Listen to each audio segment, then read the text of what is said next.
하나님 감사합니다. 지난 3일도 저희들 지켜주시고 이렇게 함께 나와 우리가 예배를 다시 한번 생각하고 다짐하게 하시니 감사합니다. 오늘은 우리가 그동안 드리는 예배들이 어떻게 자라왔는지 그 예배의 유래와 역사에 대해서 함께 나누고자 합니다.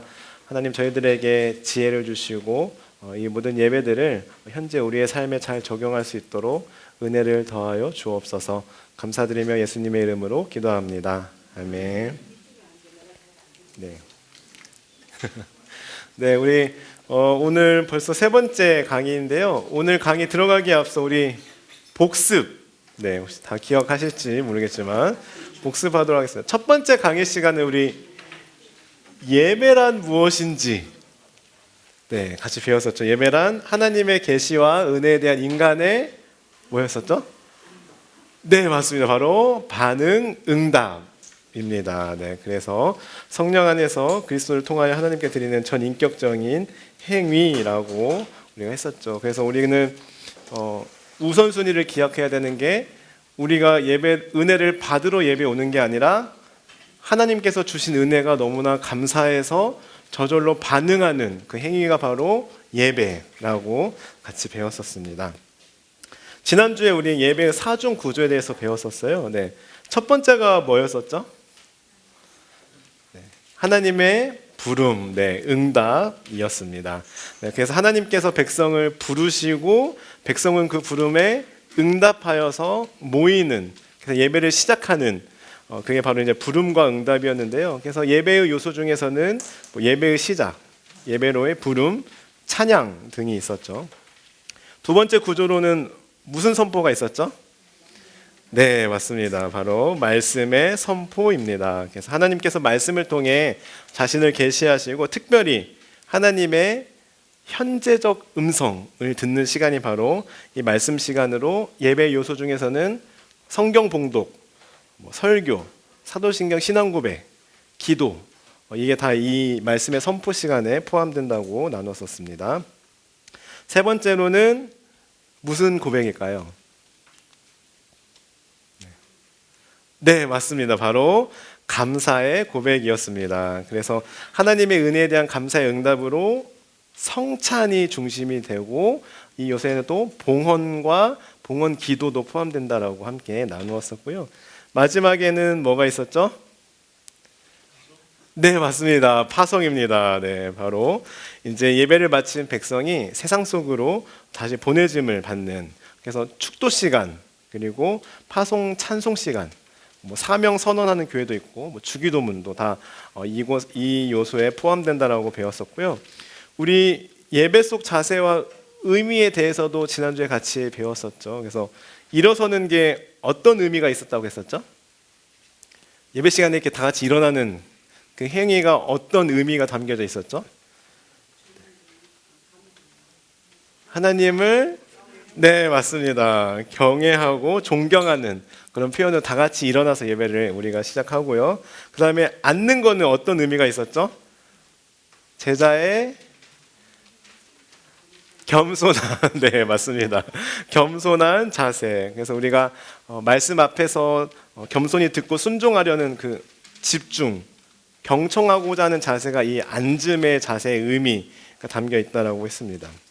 무릎 꿇음에는 어떤 의미가 있죠? 네, 바로 회개, 네, 회개와 전적인 의존과 간구, 하나님 앞에서 낮아지는 자세가 바로 이 무릎 꿇음의 의미가 있고요. 마지막으로 파송시 일어나는 것은 말 그대로 우리가 다시 한번 결단하고 순종하는 의미에서 다 같이 일어나서 우리가 축도를 이제 받죠. 네, 그래도 대부분 다 기억하시는 것 같습니다. 네, 그래서 너무 감사하고요. 오늘은 우리 예배의 종류가 여러 가지가 있잖아요. 주일 예배, 새벽 예배, 수요 예배, 금요 철야 예배, 부흥회, 사경회 등등 있는데 이러한 예배들이 어떻게 생겨나게 되었는지 함께 나누고자 해요. 네, 그래서 먼저 주일 예배는요. 그 예수님께서 승천하신 다음에 이제 초대교회는 예수님을 기다렸어요. 예수님 언제 오시지? 그래서 그때 당시에 인사가 뭐였냐면 마라나타. 혹시 드셔보셨어요? 들어보셨어요? 마라나타. 네, 마라나타는 뭐냐면 주 예수여 어서 오시옵소서. 그래서 이때 당시에는 만날 때마다 항상 이런 인사를 했는데요. 그러다가 예수님이 언제 다시 오시지?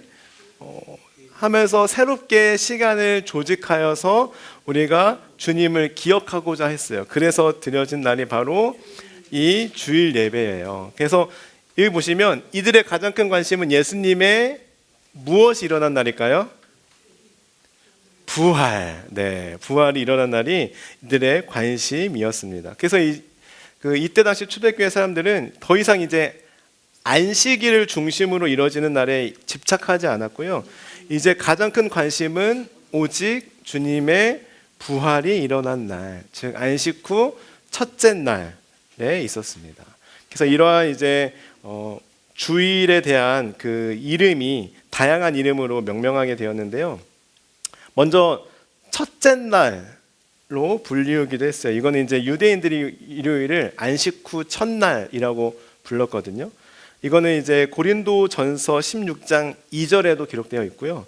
그리고 사도행전 20장 7절에도 기록되어 있습니다. 네. 그리고 이제 하나님이 빛을 창조하신 첫째 날이다. 그리고 그 참 빛이신 주님이 부활하신 날이다. 우리 그 주님을 함께 모여서 경배하며 예배드리자라고 해서 첫째 날이라고 부르기도 했어요. 네. 두 번째로는요, 주님의 날로 불리기도 했습니다. 사실 이 주님의 날은 구약에서 심판의 날이에요. 네, 심판의 날인데 이제 그러다가 약 80년에서 120년 경에 이제 이 세상의 주인도 그리고 시간의 주인도 바로 오직 주님이시다라는 그런 고백을 담아서 주님의 날, 주일이라고 부르게 되었어요. 근데 사실 이 주일이라는 단어에는요, 주님의 날이라는 단어에는 그 박해를 무릅쓰고자 이렇게 불렀어요.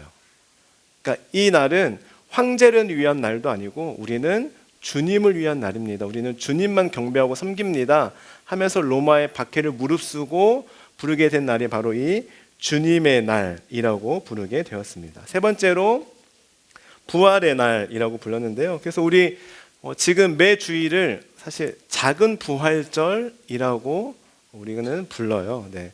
그래서 우리가 혹시 기억하실지 모르겠지만 제가 처음에 예배 시작하면서 멘트 할 때 부활절 둘째 주일 은혜 자리에 오신 모든 분들을 주님의 이름으로 환영하고 축복합니다. 이런 멘트 하잖아요. 네, 부활절 몇째 주일 이렇게 하는데요. 그래서 이번 주는 부활절 여섯째 주일이라고 제가 멘트를 할 거예요. 그래서 한번 잘 기억해 보시면 좋을 것 같고요. 그래서 우리는 이제 부활하셨다, 부활절 하고 끝나는 게 아니라 매 주일을 우리가 작은 부활절로 지키는 거예요. 네. 그리고 네 번째로는 일요일이라고 부르기도 하는데요. 사실 이 일요일은요, 그 이교도 신앙에서 온 명칭이에요. 그래서 태양신을 경배하는 날이었는데요. 그런데 이제 이 이교도 용어가 콘스탄틴 대제가 4세기경에 기독교를 이제 국교로 공인한 다음에 이 일요일을 공식적인 공휴일로 지정하게 돼요. 네, 그래서 이때 기독교가 로마 국교가 되면서 오늘날의 주일 예배가 바로 이 일요일에 드려지게 되는 그런 제도화된 날이기도 합니다. 네. 그래서 원래는 이교도에서 주장하는 그런 일요일이라는 단어를 여기다가 우리가 참 빛으로 오신 예수님을 기념하는 우리가 예배드리는 날로 로마가 국교로 지정하면서 이제 일요일에 우리는 주로 이제 예배를 드리게 되었죠. 그 다음에 새벽 예배. 네, 새벽 예배는 누가 만들었고 어떻게 생겼을까요? 네. 사실 그 여러 글하고 책들을 보면요, 이렇게 소개하는 글도 있어요. 한국 교회 새벽 기도회는 불교 사찰 승려들의 예불에서 유래되었다.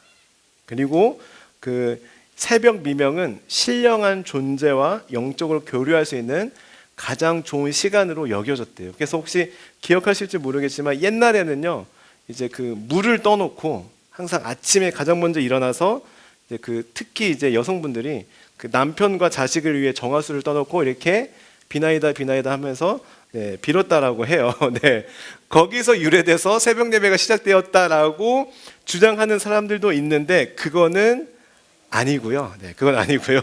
네, 사실 이 새벽 예배는 1989년 2월에 장로교회 사경회에서 시작이 되었다라고 해요. 네, 그래서 일반 교인들이 자발적으로 새벽 기도회를 시작했는데요. 그러다가 1900년경 평양의 장대현 교회, 많이 들어보셨을 거예요. 장대현 교회에서 새벽 예배를 드렸고요. 이런 일시적인, 이때는 꾸준히 드리는 새벽 기도회는 아니었다라고 해요. 일시적으로 새벽 기도회를 드리다가 1907년, 기독교 역사상 아주 중요한 일이 있었죠. 평양 대부흥 운동. 이때 이제 이후에 길선주 목사님을 비롯해서 초기 부흥 운동 지도자들이 이제 각 부흥 집회를 다니면서 회개와 기도에 힘썼고요. 이때부터 자발적으로 새벽에 교회들이 모여서 기도했다라고 해요. 그러다가 1909년에 이제 새벽 기도회 어떤 프로그램으로 시작이 되었고, 그러다가 1920년대 후반부터 1930년대 초반에 이 새벽 기도회가 한국 교회에 잘 정착이 되었다라고 합니다. 그래서 사실 이 새벽 기도회는요, 한국에만 있는 예배고요. 이때 당시에 그 한국의 농경 문화하고 아주 잘 맞아 떨어져 가지고 한국에서 더 이렇게 유행이라고 표현하면 좀 그렇지만 더 이렇게 잘 정착할 수 있었습니다. 그래가지고 이때 그 새벽 예배는 사실 새벽 예배라기보다 새벽 기도회에 대해 초점을 맞추었어요. 그래서요, 사실 저도 이제 전에 있던 교회에서 어떤 일이 있었냐면, 설교를 하고 내려오면 이제 정말 나이 지긋하신 이제 권사님이 오셔서 뭐라고 했냐면, 아직까지 기억해요. 뭐라고 했냐면, 목사님, 새벽에는 말씀 들으러 오는 게 아니에요. 저 기도하러 와요. 하면서 설교를 좀 줄여주세요. 이러는 거예요. 그래서 자기는 말씀 들으러 오는 게 아니라 새벽에는 기도하러 오지 왜 이렇게 설교를 길게 하냐 이거예요. 그러면서 새벽 설교는 10분 안에 무조건 끝내고 기도할 수 있는 시간을 많이 줘라. 약간 이런 요청을 들은 적이 있습니다. 그래서 이제 이 새벽 예배는 주로 이제 기도하는 거에 이제 초점을 맞춰서 이때 당시에 생각을 했었고요. 이 새벽 예배는 의미가 있어요. 바로 하루의 맞습니다. 시작을 하나님께 맡기는 그런 신앙의 실천이고요. 또한 두 번째로는 개인과 가정, 민족을 위한 중보기도 시간으로 활용하기도 합니다. 그리고 세 번째로는 그 예수님께서 새벽에 기도하셨듯이 그 본을 따르는 경건 훈련의 의미가 있고, 네 번째로는 성도들의 영적 무슨 형성일까요? 성도들의 영적 새벽 예배가 매일 있죠. 바로 습관. 습관. 성도들의 습관을 형성하기 위한 그런 의미가 있습니다. 그래서 이제 바쁜 그 일상생활 속에서도 신앙의 리듬을 우리가 계속 세워나가고자 하는 그런 의미가 있고요.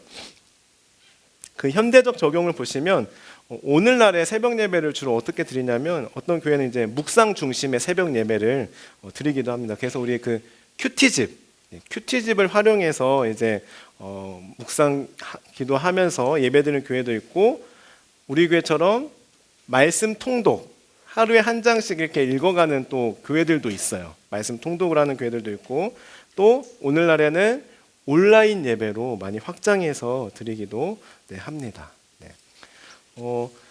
그리고 이제 새벽 예배 관련돼서 제가 굉장히 그 흥미로운 그 이야기를 하나 해드릴 건데요.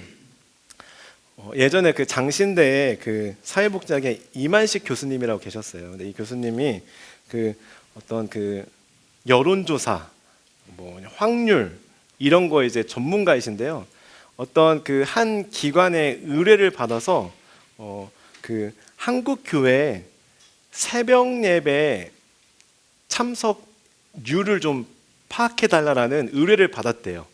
한 조사 기관에서 그 교수님이 전문가니까 찾아가서 돈을 페이를 드리고 한국 교회 새벽 예배에 성도들이 얼마나 참석하는지 그 비율을 좀 조사해 달라라고 이제 이야기를 했대요. 그래서 처음에는 이 교수님이 유명한 교회들 다 전화를 했대요. 혹시 새벽 예배 그 교회 몇 명 나오세요?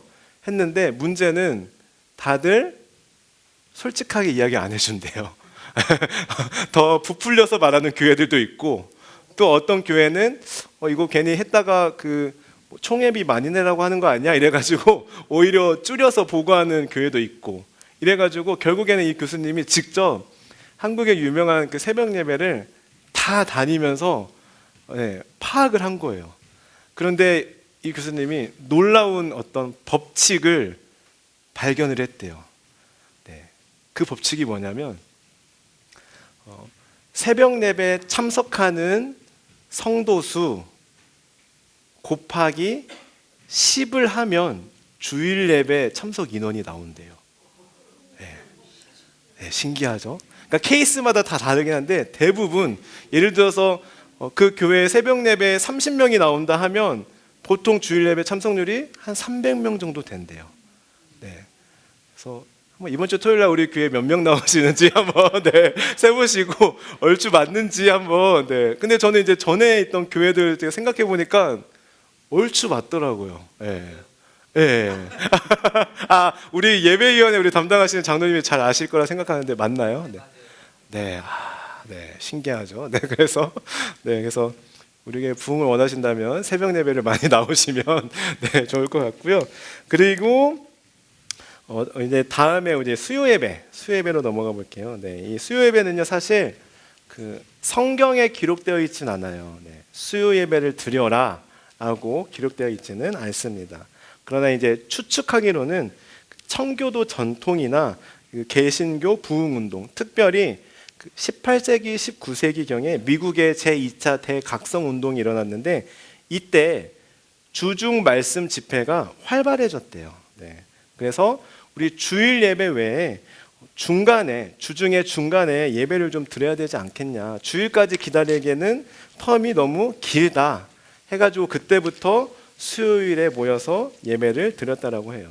그리고 한국은 그 미국 선교사들이 한국에 와서 복음을 전하면서 자연스럽게 그 수요 기도에 대해서 전하게 됐고, 그래서 그 기록상으로 1891년에 수요 기도회가 그 평양 장대연 교회, 널다리 교회라고도 부르죠. 평양 장대연 교회에서 1891년에 수요 기도회를 드렸다라는 기록이 남아 있다고 합니다.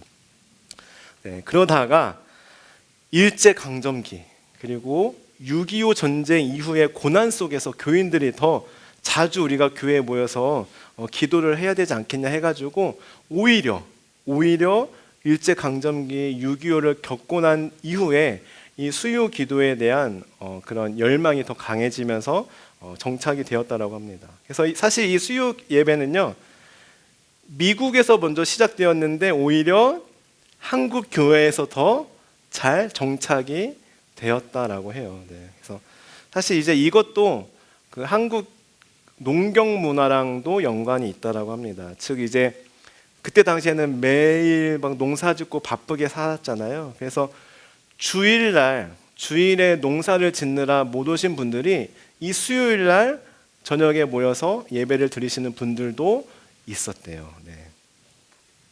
그리고 이 수요 예배는 그 의미가 있는데요. 어떤 의미가 있냐면, 신앙의 주간 무엇을 유지하냐면, 맞습니다. 리듬. 우리가 신앙의 주간 리듬을 유지하고 말씀과 기도 중심의 영적인 재충전 시간으로 갖는 겁니다. 그래서 우리가 말씀을 지속적으로 공급받는다라는 의미가 있고, 그리고 삶의 한 가운데서 우리가 일상 속에서 하나님을 기억하면서 살아가자, 이런 의미가 담겨져 있습니다. 그래서 그 일주일의 중간을 잇는 영적인 쉼표와의 역할을 하는 이 예배가 바로 수요 예배라고 할 수 있고요. 근데 이제 오늘날 현대적으로 어떻게 적용할 수 있냐면, 오늘날에는 그 소그룹, 수요 예배를 주로 소그룹으로 활용하는 교회들이 생겨났고요. 그리고 가정 예배 형태로 시도하는 교회들도 있고, 그리고 주로 세미나, 지금 저희처럼 세미나 그리고 강의 중심으로 하는 교회들이 오늘날 많이 생겨나고 있습니다. 특별히 이제 수요 예배를 이제 강의 중심의 설교를 하는 교회들도 많이 있고요. 그리고 고령화 사회에서는 수요 예배를 낮 시간에 드린대요, 주로. 원래 사실 예전에는 수요 예배가 저녁 예배에 있었어요. 네, 낮 예배가 없었거든요. 점점 고령화가 돼가면서 이제 수요 예배를 낮 예배로 이제 조정하는 교회들이 많이 있고요. 특별히 이 낮에도 특정인을 위한 수요 예배를 이제 교회들이 만드는 거예요. 예를 들어서 뭐 수요 여성 기도회. 그래서 뭐 이제 직장 안 다니는 여성들이 모여서 기도하는 그 기도회로 수요 예배를 대신하는 교회들도 있고요. 그리고 직장인을 위한 예배로 해서 저녁에 또 따로 수요 예배를 드리는, 그렇게 이제 특정인을 대상으로 하는 예배로 이 수요 예배를 활용하는 교회들이 생겨나고 있습니다. 그리고 금요 철야 예배, 금요 철야 예배 많이 들어보셨죠? 네, 그래서 아까 설명드린 대로 사실 이 수요 기도회는요, 수요 기도회도 19세기에 미국 감리교에서 주중 저녁 기도회를 가진 경우에서 유래되었는데, 금요 철야 기도회는 세계 기독교 역사에서 그 유래를 찾아보기 힘들대요. 이 무슨 말이냐면 한국 교회가 만든 아주 독창적인 집회라고 할 수 있다라고 합니다. 그래서 보시면 이제 정확한 유래, 정확히 몇 년도에 금요 철야 예배가 시작되었다라고 기록은 없는데요. 근데 이제 많은 학자들의 견해에 따르면 아까 말씀드렸던 1907년 평양 대부흥 운동 이후에 이제 밤을 새면서 기도하면서 그 성령을 사모하고 회개하는 그런 운동에서 비롯되었는데요. 그때 이제 그 새벽 예배를 어떻게 이제 만들었다고 하기는 좀 그렇지만 이제 가장 많이 이렇게 발전시켰던 그 길선주 목사님께서 마찬가지로 이 새벽 그 평양 대부흥 운동 이후에 전국을 순회하면서 막 부흥을 집회를 막 인도하면서 한국식 새벽 기도와 통성 기도 그리고 철야 기도회를 전파했다라고 합니다. 그러다가 1970년대 이 교회가 금요 철야 기도회를 시작하면서 이 금요 철야 기도회가 완전히 확장되었다라고 해요. 어디 교회일까요? 네, 맞습니다. 바로 여의도 순복음 교회가 이제 1970년대 금요 철야 기도회를 시작하면서 이게 각 교회에 아주 이제 퍼지면서 잘 정착이 되었다라고 합니다. 네, 그 금요 철야 기도회는 어떤 의미가 있을까요? 먼저 이제 영적인 각성과 능력 체험을 위한 시간으로 삼습니다. 그래서 보통 교회들이 금요 철야 기도회 하는 교회들 보면 금요 성령 집회라는 표현을 많이 써요. 그래서 이 금요일은 계속해서 오랫동안 또 통성으로 같이 기도하면서 이제 성령의 은사를 사모하는 그런 집회 성격이 주로 이제 이 금요 철야 기도회에 있고요. 그리고 방금 말씀드렸듯이 성령의 임재와 능력을 간구하는 집중 기도 시간으로 삼고 있습니다. 현대적 적용을 먼저 보면요, 성령의 능력을 재강조하는 분위기로 요즘에 다시 그 금요 철야 기도회를 다시 만드는 교회들도 있고요. 근데 또 반대로 또 금요 철야 기도회를 오히려 이제 줄이는 교회들도 오히려 많이 있다라고 해요. 그래서 찬양 집회로 막 대체하거나 이렇게 한다라고 합니다. 다음으로 부흥회를 볼까요? 부흥회는 17세기 그리고 18세기 미국의 대각성 운동, 특별히 이제 조나단 에드워즈나 조지 휘필드의 영향을 받아서 한국에 이 부흥회가 처음 들어오게 되었습니다. 그래서 우리 한국의 초기 선교사님들인 존 로스, 아펜젤러, 언더우드 등등이 이제 복음을 전할 때 부흥 운동 형식이라고 할 수 있는데요. 그러다가 1903년에 원산 부흥 운동, 하디 목사님 주도로 원산 부흥 운동이 일어났고요. 이게 1907년, 지금 1907년 평양 대부흥 운동 자주 나오고 있죠. 이 대부흥 운동이 큰 역할을 했습니다. 그러다가 1920년대 이후 부흥회라는 명칭으로 정례화되었습니다. 그래서 이 부흥회는 다 아시겠지만 어떤 형식으로 진행되냐면요, 매년 1회 아니면 2회 정도 그 일정 기간 동안, 보통 저녁이 아니라 보통 한 3, 4일 기간으로 삼고 어떤 그 정해진 강사님을 모시고 특별한 영적 회복 그리고 성령의 역사를 체험하는 집회로 드려지게 되는데요. 주로 이 부흥의 집회는 뭐 치유, 전도, 헌신, 회개 등등 이제 주된 주제라고 할 수 있고요. 그리고 뭐 금식기도, 통성기도, 성령 체험, 은사 집회가 강조되기도 합니다.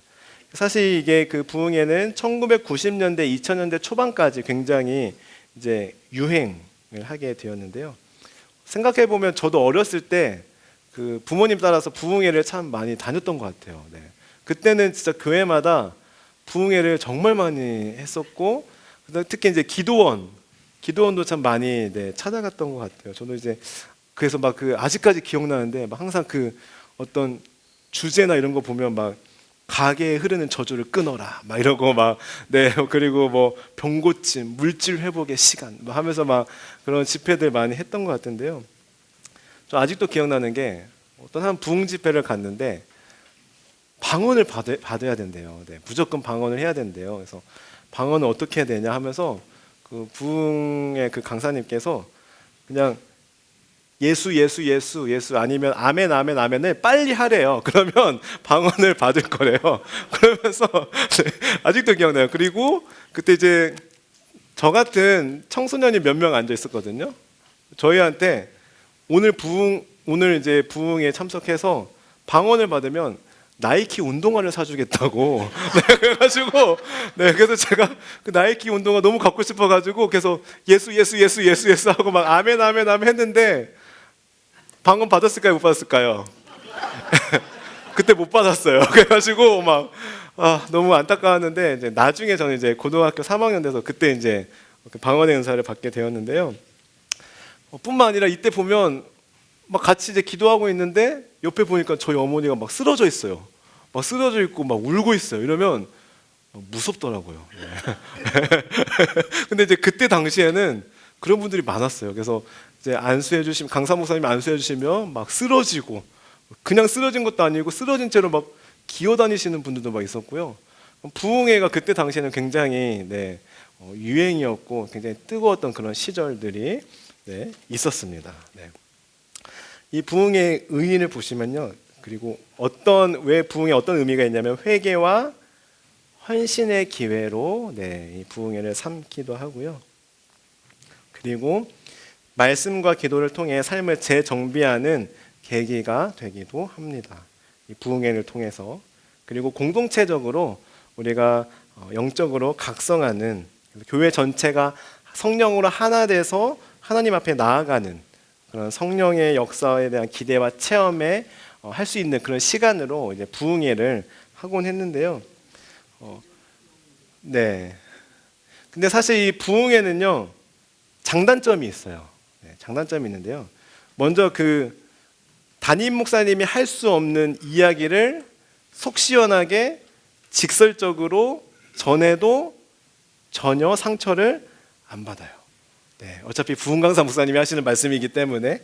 그리고 사실 생각해 보면 그 부흥 강사 목사님들은 가장 반응 좋은 그 한 말씀을 가지고 계속 온 교회를 돌아다니면서 하시기 때문에 사실 은혜를 받을 수밖에 없어요. 가장 잘하는 그 말씀, 가장 반응 좋았던 그 말씀 가지고 세계를 다니고 전국을 다니기 때문에 그만큼 스킬도 쌓이고요. 그러니 이제 은혜롭게 느껴질 수밖에 이제 없는 거죠.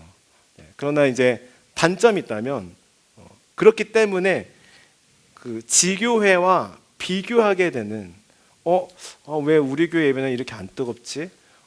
우리 교회 설교는 왜 저렇게 안 뜨겁지? 하면서 어떤 영적인 그 열등감을 유발할 수 있는 그런 시간이 있고요. 실제로 저도 이런 경험을 했었어요. 제가 전도사 사역했던 시절에 그 교회도 꽤 큰 교회였어요. 그리고 굉장히 오래된 교회였는데요. 한 5,000명, 4,000명 정도 모이는 교회였는데 그 담임 목사님 은퇴가 얼마 남지 않은 그때 당시 한 3, 4년 남은 그런 목사님이셨는데 주일에 설교를 들으면 이제 매주 들어서 그런지 사실 이제 막 오늘 너무 막 은혜 받았다 이런 거를 경험을 못 하고 있었는데요. 근데 이제 이 담임 목사님께서 장신대 채플 설교를 하러 가신 적이 있으세요. 근데 그때 이제 저희 그 부교역자들도 다 집합해라. 담임 목사님 거기서 이제 집회하시니까 부교역자들 다 와라 해가지고 다 간 적이 있어요. 그래서 그때 이제 그 설교를 듣는데 제가 깜짝 놀랐어요. 제가 봐오던 그 목사님이 아닌 거예요. 네, 그 지 교회에서 했던 그 설교와 그 스타일이 아니라 전혀 완전히 다른 사람으로 변신해서 장신대에서 설교를 하시는데 굉장히 반응도 막 좋고요. 막 다들 막 너무 은혜롭다고 막 이럴 정도로 완전히 다른 모습을 이제 보게 되었습니다. 네. 근데 이제 아까도 말씀드렸지만 이거는 부흥회를 많이 다녀보셨기 때문에 가장 자신 있는, 가장 은혜로웠던 그 말씀을 가지고 전하기 때문에 그런 효과도 일어날 수 있는 거고요. 그러나 매주 드려지는 우리 예배와 비교할 수 있는 그런 열등감을 유발할 수 있다라는 거죠. 그래서 강사 의존도의 문제도 있고요. 강사의 설교 스타일에 따라서 인기에 따라서 집회의 질이 좌우된다는 그런 위험 요소도 사실 부흥회에 있을 수 있습니다. 이 부흥회를 요즘에는 현대적으로 어떻게 적용하고 있냐면요. 그 타 교회와 연합해서 부흥회를 하기도 하고 그리고 온라인 부흥회를 하기도 해요. 지금 한국에 다니엘 기도회, 우리 그 캐나다에도 이제 곧 한다고 들었는데 다니엘 기도회가 이제 온라인으로 해서 아주 전국적으로 뻗어 나갔잖아요. 그렇게 활용하기도 하고요. 그리고 예전에는 부흥회를 할 때 뭐 월화수 해가지고 새벽, 오전, 저녁 하루에 3번 예배를 드렸어요. 요즘에는 그렇게 안 하고 주일을 끼거나 아니면 저녁 예배만 아니면 뭐 낮 예배만 이렇게 이제 하는 기존 예배 일정을 활용하는 형식으로 현대적으로 적용하기도 합니다. 네. 다음으로 이제 사경회, 부흥회랑 사경회랑 어떤 차이가 있을까요? 네. 사경회는요 성경을 중심으로 체계적이고 깊이 있게 공부하는 집중 성경 공부 집회의 의미를 담고 있습니다. 그래서 우리 이 사경회를 한자를 찾아보니까 살필사 경전경. 네, 그래서 성경을 자세히 살피고 연구하다라는 의미를 가지고 있는데요. 이거는 이제 16세기 이후에 종교개혁 이후에 그 루터나 칼뱅이 이제 그 성경의 대중화 교육을 강조하면서 사경회가 생겨나기 시작했고 이것은 17세기에서 19세기 사이에 복음주의가 부흥하면서 선교지에서 이제 주일학교에서 성경 공부 모임을 하면서 발전시키게 되었습니다. 그래서 이 선교사들이 각 아시아로 파송되면서 사경회 형태의 성경 공부 교육을 도입을 했습니다. 그래서 한국에도 1890년대 언더우드, 게일, 아펜젤로 선교사님들이 전국을 순회하면서 성경 교육을 실시하였습니다. 그래서 사실 그 1890년에 평양 신학교가 설립하기 전까지는 사실 이 사경에는 목회자 그리고 지도자 양성을 위한 성경 공부가 중심이었어요. 그러다가 1970년대 아까 뭐가 있었죠? 부흥회가 막 이렇게 성령 체험, 감정 중심의 그 부흥회가 유행하기 시작하면서 이때 당시 사경에는 조금 축소되게 되었습니다. 그런데 이제 잠시 후에 또 설명드리겠지만 이제 현대적 적용에서는 다시 이 부흥회보다는 또 이 사경회가 더 강조되는 추세이기도 합니다. 이 사경회는 어떤 의미가 있냐면요, 부흥회가 바로 체험 중심이라면 사경회는 무엇 중심의 집회일까요? 네, 맞습니다. 바로 말씀 중심의 집회입니다. 그래서 말씀을 중심으로 신앙을 훈련하고 성경을 체계적으로 배우는 시간이 바로 이 사경회 시간이고요. 그리고 이 사경회를 통해서 교리와 해석을 능력하는 훈련을 갖게 됩니다. 그리고 신앙의 지적인 토대도 강화하게 되죠. 그래서 감정 중심의 죄송합니다. 천천히 하겠습니다. 그래서 감정 중심의 신앙생활과 이렇게 균형을 이룰 수 있도록 해주는 역할을 하기도 하는데요. 그 현대에 와서는 이 사경회를 어떻게 적용하고 있냐면 이제 주제별 성경 강좌, 아니면 교리 세미나 이렇게 활용하기도 하고, 뭐 성경 통독 사경회, 그리고 제자 훈련하고 연계한 그런 프로그램을 하기도 하고요. 또 청소년이나 청년을 대상으로 한 성경 세미나 등으로 또 하기도 진행되기도 하고요. 또 온라인 성경 강좌, 그리고 줌 사경회, 이렇게 비대면 사경회로 많이 활용하기도 합니다. 그 아까 말씀드렸지만 오늘날 그 사경회가 다시 주목받고 있다고 했잖아요. 네, 그 이유가 뭐냐면 말씀 없는 부흥은 오래가지 못함을 경험하게 된 거예요. 네. 그리고 이 이단들이 더 이렇게 득세한다고 할까요? 이단들이 더 판을 치는 이 세상에 결국 이단들의 공격을 막고 세속화를 이기는 것은 말씀밖에 없다. 우리가 말씀으로 교리로 바로 세워져야지 안 그러면 안 된다 해가지고 이 사경의 중요성이 더 요즘 현대적으로 부각되기 시작했습니다. 네. 그 외에 또 어떤 예배가 있죠? 주일 저녁 예배가 있어요. 네. 주일 저녁 예배가 있죠. 네. 그래서 이제 이 주일 저녁 예배도 16세기 그리고 17세기의 청교도들이 어떤 의미에서 이 주일 저녁 예배를 만들었냐면, 우리가 주일은 주님의 날이니 하루 전체를 하나님께 드리는 게 맞다. 그래서 2번 예배를 드렸다라고 해요. 여기서 이제 주일 저녁 예배가 시작이 되었는데, 네, 우리나라에는 1960년대, 70년대에서 2000년대에 정착하게 되었습니다. 근데 오늘날에는 어떻게 됐죠? 네. 네. 저 아직 기억이 나는데 처음에 주일 저녁 기도회를 드리는 교회들이 많았어요. 그러다가 그때 놀토가 생기면서, 그러니까 토요일 쉬는 날이 생기면서 주일 오후 예배를 드렸어요, 교회들이. 네. 그러다가 이제 주일 오후 예배를 지금 우리처럼 마을 중심 구역 예배로 또 변경하는 교회들이 생겨나기 시작했습니다. 네. 네. 네. 온라인으로 줌 온라인, 네, 온라인으로 사경이라는 것입니다. 네, 네, 네.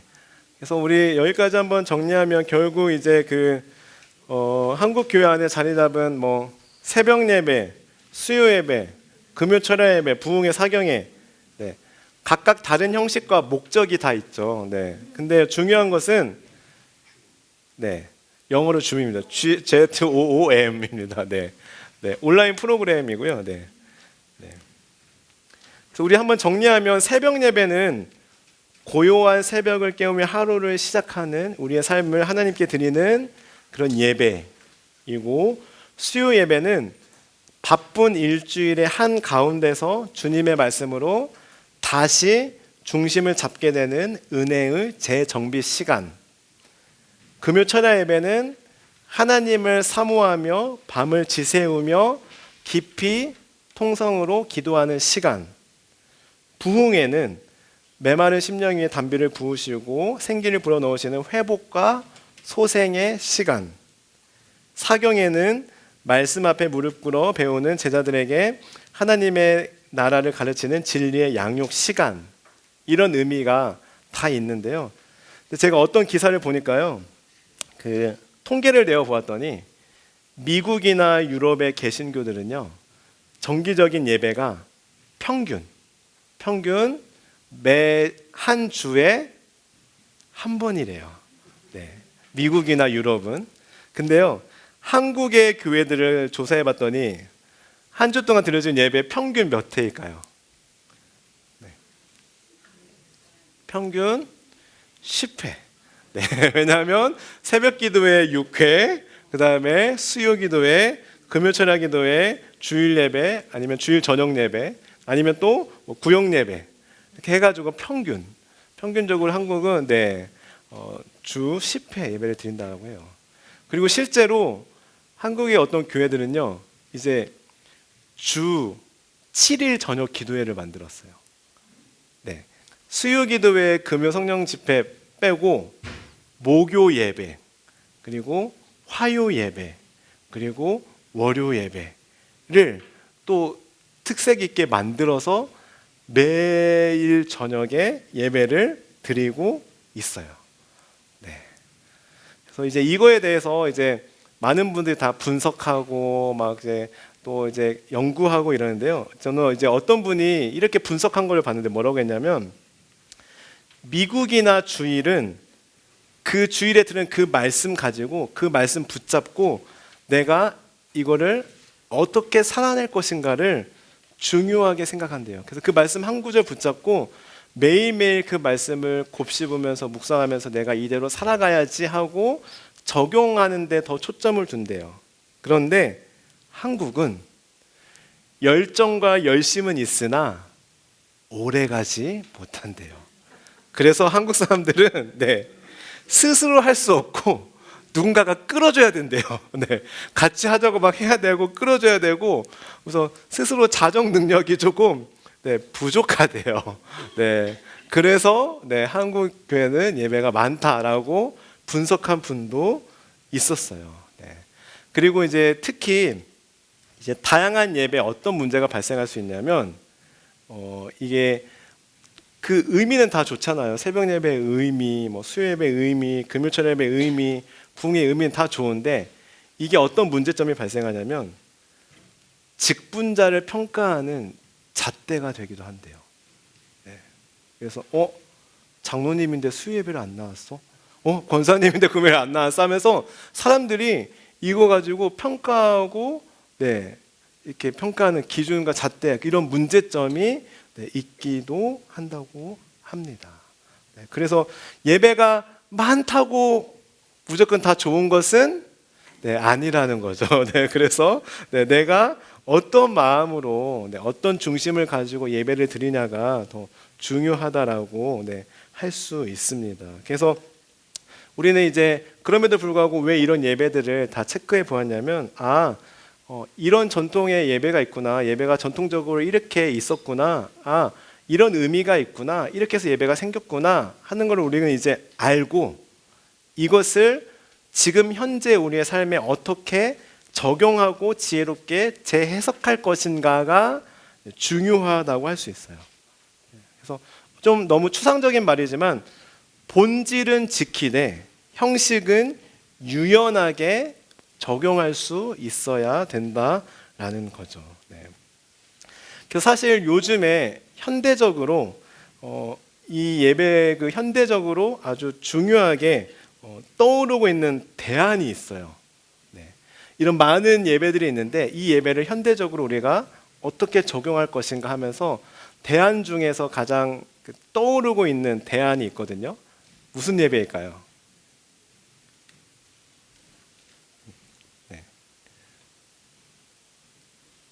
요즘 한참 이렇게 뜨고 있다는 표현 좀 그렇지만, 우리가 이제 요즘에 뭐 수요 예배, 금요 예배, 뭐 사경에 이걸 다 할 수는 없지만, 요즘 이제 그렇다면 우리가 이 예배를 우리의 삶에 어떻게 적용할 수 있을까 현대적으로 고민했을 때 가장 떠오르고 있는 대안 중에 하나가 바로 가정 예배예요. 가정 예배. 그래서 이제는 우리가 가정에서 어떻게 예배를 드릴 것인가, 특히 이제 코비드 이후에 이 가정 예배에 대한 어떤 중요성이 더 이제 떠오르고 있는데요. 그래서 다음 주에는 우리가 가정 예배가 왜 중요한가, 그리고 가정 예배를 꼭 드려야 하는가를 살펴볼 거고요. 그 다음 주에는 그럼 가정 예배를 어떻게 드릴 것인가, 가정 예배 안 드리다가 갑자기 가정 예배 드리려면 이거 막막한데 어떻게 예배를 드려야 될지 이거에 대해서 배울 거예요. 그리고 가정 예배 딱 하면 가장 먼저 떠오르는 게 자녀와 함께 드리는 예배로 생각하고, 우리 집은 벌써 다 애들 다 출가해서 이제 없는데 무슨 가정 예배를 드리지라고 생각할 수 있는데, 부부끼리 드리는 예배도 가정 예배예요. 그리고 손주들과 드리는 예배도 가정 예배예요. 그러면 그 손주들하고 어떻게 예배 드릴 것인가? 부부끼리도 예전부터 내가 우리 가족은 부부끼리 가정 예배를 드렸다면 상관없는데 여태까지 계속 안 드리다가 갑자기 가정 예배를 딱 드리려고 하면 어색한데 막막한데 어떻게 예배를 드릴 수 있을까? 네, 이런 고민인데요. 강의 들어보시면 다 할 수 있어요. 네, 그래서 네, 강의를 들어보시면 이렇게 가정 예배 이렇게 드리는 거구나. 쉽네. 우리도 이제 가정 예배 드려야겠구나. 아마 이런 네, 결단을 하게 될 것입니다. 그래서 사실 이 가정 예배는 왜냐하면 특히 이제 자녀를 둔 부모님에게도 예전에는 그 자녀를 그냥 교회 일주일에 한 번 맡겨놓고 그것으로 이제 신앙 교육이 다 됐다라고 생각을 했어요. 근데 아시겠지만 우리 아이들은 학교에서 더 오랜 시간을 보내면서 학교 친구들과 또 세상에서 많은 가치관들을 또 들으면서 살아가는데 일주일에 딱 한 번 1시간 교회에서 예배 드리면서 신앙생활을 할 수 없다라는 거예요. 그래서 이제는 부모가 가정에서 가정 신앙 교육을 해야 된다라고 이제 중요성이 또 부각되기로 했고요. 그래서 이제 사실 가정 예배에 대한 중요성은 굉장히 이제 떠오르고 있습니다. 그래서 우리 다음 주와 다다음 주 2주에 걸쳐서 우리 가정 예배를 왜 드려야 되고 꼭 드려야 되는지 그리고 어떻게 드려야 되는지 함께 같이 나누고자 합니다. 그래서 기대 많이 해주셨으면 좋겠습니다. 네.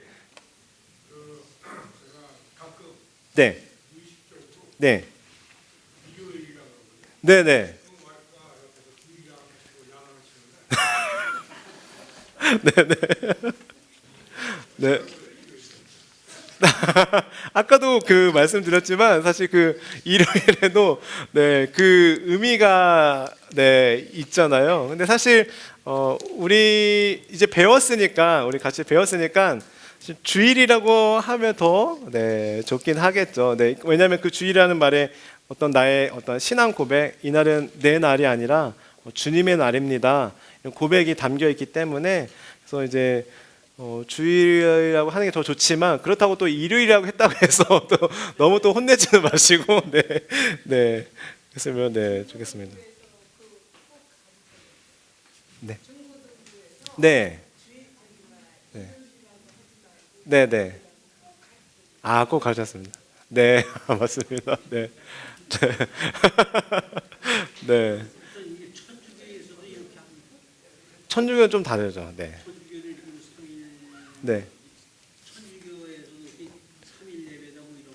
천주교는 그냥 미사만 있는 걸로 제가 알고 있습니다. 네. 그렇죠. 근데 천주교는 또 수요 예배 금요일 날 이렇게 따로 모이는 게 저는 없는 걸로 일주일에 한 번 모이는 걸로 알고 있습니다. 네. 네. 일주일에 한 번으로 저는 알고 있습니다. 네. 하나님 감사합니다. 오늘은 우리가 그동안 드려왔던 예배들이 어떻게 자라왔는지 어떤 의미가 있는지 함께 살펴보았습니다. 하나님 저희들 이 의미를 우리의 가슴에 새기고 이것을 우리의 삶에 어떻게 지혜롭게 잘 적용할 수 있을지 고민하며 나아갈 때 하나님께서 우리 가운데 지혜를 더해 주시고 무엇보다 예배를 통하여 우리가 삶의 예배까지 나아갈 수 있도록 인도하여 주옵소서. 특별히 다음 주는 가정 예배에 대해서 함께 나누고자 합니다. 하나님 이 강의를 통하여 각 가정의 예배가 회복될 수 있도록 은혜를 베풀어 주옵소서. 감사드리며 예수님의 이름으로 기도합니다. 아멘. 네, 감사합니다. 감사합니다.